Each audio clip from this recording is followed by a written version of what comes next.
Hello everybody and welcome to my YouTube channel. Today we're going to be doing a 2019 makeup trend predictions video in which I sit down with you guys and I tell you my personal trend predictions for the new year and where I think that makeup will be going in the new year and what we're going to be looking at in 2019. Now, these are all my personal opinions and predictions. I'm going to be giving you reasons behind my way of thinking in this video, and so this will be kind of like a in-depth predictions, sort of like maybe this will happen, maybe this will not happen kind of video. But before I get into it, I do want to say that I post videos every single day on my channel, so if you're interested in my content, if you're interested in seeing more of whatever this is, then check out my channel down below and check the cards in the little corner right here, or check the description box if you're interested in finding new suggestions and new videos that I'll be posting, and check out my channel, of course, and subscribe. Have I done enough self-promotion in this video? I think I have, so let's just get into it. So the first trend that I think will really be huge in 2019 is colorful makeup. Now, I think that we've actually been seeing a lot of colorful makeup on the internet, especially in the latter part of 2018. I think that colorful makeup is definitely something that's going to be quite huge in 2019, and I think that there are a variety of reasons for this prediction of mine. The first is that people are generally getting quite bored with neutral makeup. I think that colorful makeup is a fun outlet for people to express their creativity a little bit more, and we have been so long in, and I think that the general community of makeup lovers on the internet has been basically exposed to so much neutral makeup content for such a very long time, it seems like, that we are looking for something new and interesting to grab a hold of, and colorful makeup seems to offer that. I also think, this is my personal theory, that we are seeing such a saturation of creativity, of makeup content, of makeup influencers, of photos, videos on the internet right now, that now more than ever, it's so important that if you want to get views, if you want to get watch time, if you want to get likes, if you want to get people to respond to you, you have to be the unique person. You have to be unique. You have to offer your own perspective, your own style, and a great way to do that is by using colorful makeup. I personally think that I was not getting a lot of interaction at all when I was doing my neutral makeup looks, and now ever since I started wearing more colorful makeup and ever since I started wearing more creative out-of-the-box looks, people have been interacting with my channel even more, and I actually have been seeing that with a lot of other people. I think that now with the rise of the smaller YouTube channels, people have noticed that there has been a growing interest in colorful makeup looks on the internet. People seem to respond more to that, and I do think that the bigger influencers especially have been taking note of this as well. Two people that I think of whenever I think neutral makeup happen to be Tati Westbrook and Jaclyn Hill. Both of these girls are really successful on the internet, and whenever I think of them, I just think neutral makeup. But recently, they have been little by little doing a lot of colorful makeup looks on their channel. Not a ton, okay, not a lot, okay, but just a little bit. And I think that's because they themselves have seen that people tend to respond more to colorful makeup than ever before, because it's not enough anymore to have a pretty face and to have a very generic kind of makeup video. It is more important right now for people to just be more creative and be more out of the box, and unless you have something new and fresh and interesting to offer the people that are watching you online, you just become irrelevant. And this definitely translates to makeup brands as well. Makeup brands are recognizing the need for uniqueness and the need for individuality, because they themselves are in an industry which every single week has more and more makeup being fed into it. With my Will It Buy It series that I do every single week on my channel, you guys see just how much new makeup is on the market every single week. That's a lot.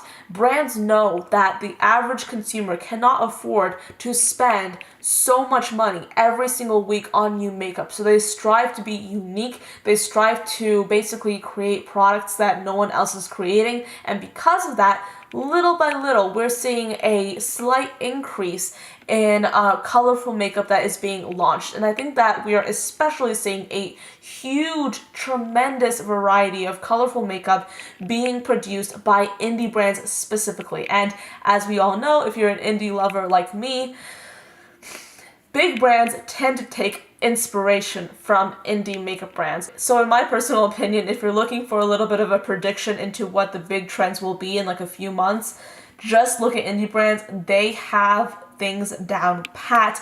They really know how to stay ahead of the game, and what you see indie brands launching is typically what you see bigger brands launching further down the line. Colorful makeup. Huge trend, but of course I want to segue into the other trends that I want to mention in this video as well. Lower coverage foundation specifically. Lower coverage makeup, I want to talk specifically about lower coverage foundation. I think that's going to be huge. Right now, personally, I'm still seeing a lot of high coverage makeup being produced, being launched.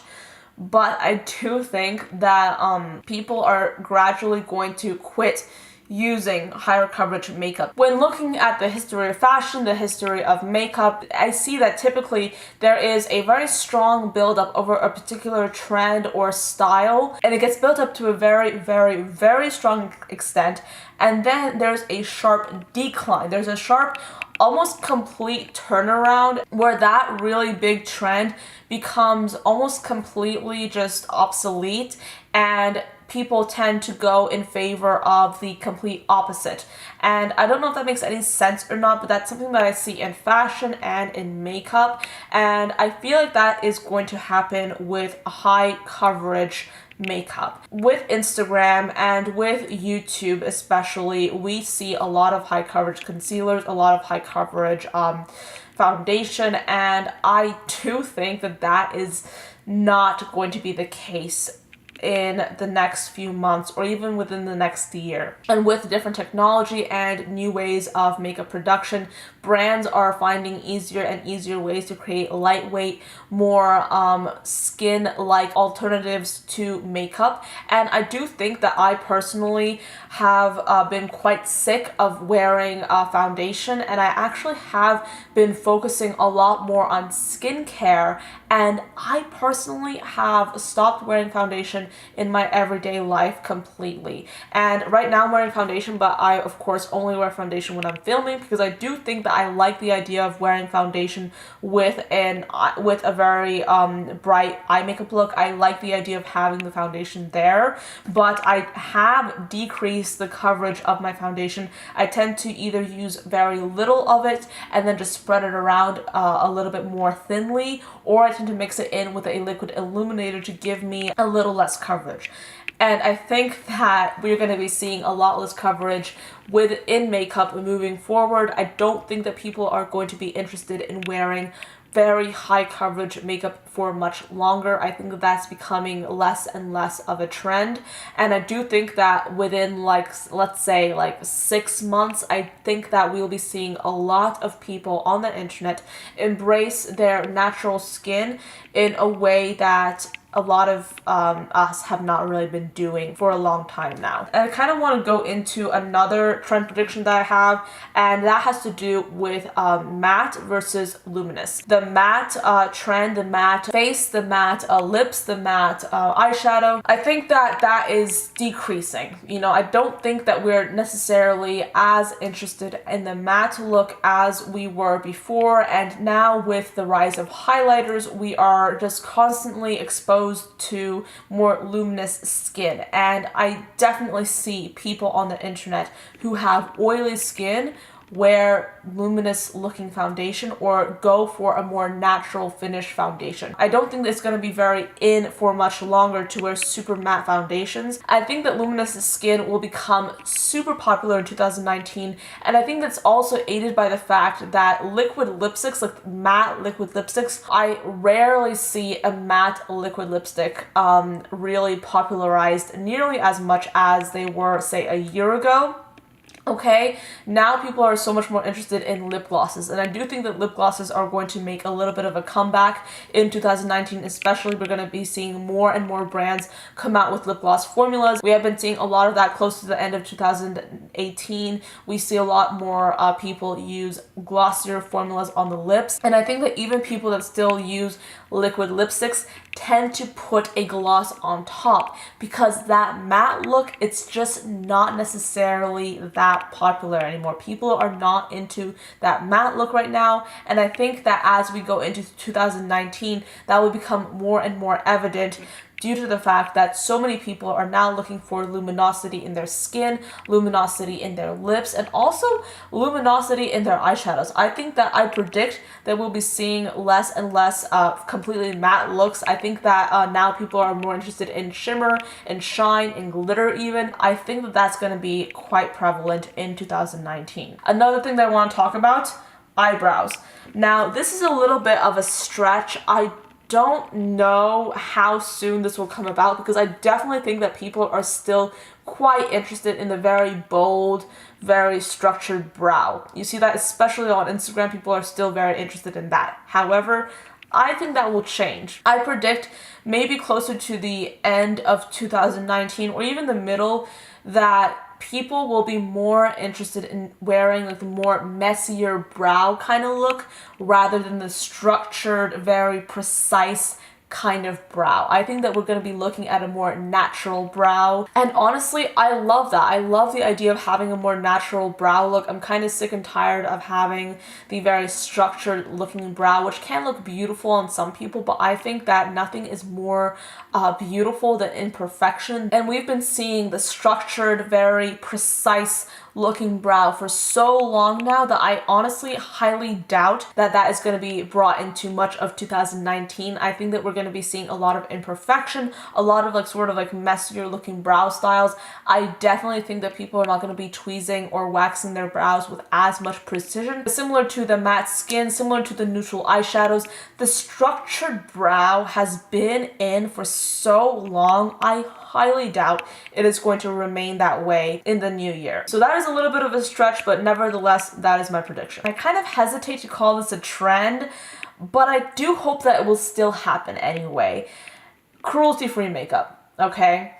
And I think that cruelty-free makeup is something that's becoming more mainstream and more accepted by so many people, and that is amazing.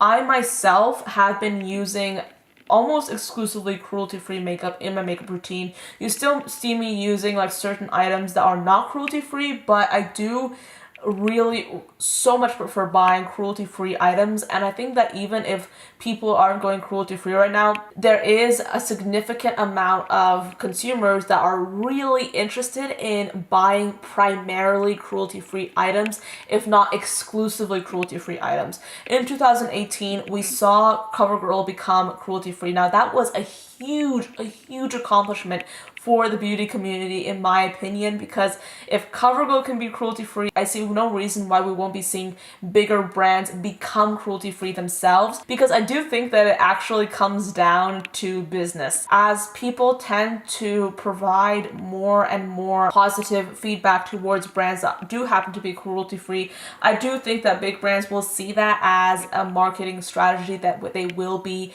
quite interested in taking part of. So I do think that because of that, we will be seeing brands become cruelty-free more and more in the year of 2019, which of course is wonderful. I love that. I love that we're going to be seeing that, and I really do think that that is almost certainly going to be something that we're going to be seeing more and more of in 2019. So that is where I'm going to end this video. My neighbors are doing yard work outside, so I feel like I should just like click off on this video. So I do hope that you enjoyed this video and hopefully got some insight on this. Let me know what you think. Let me know what trends you agree with or don't.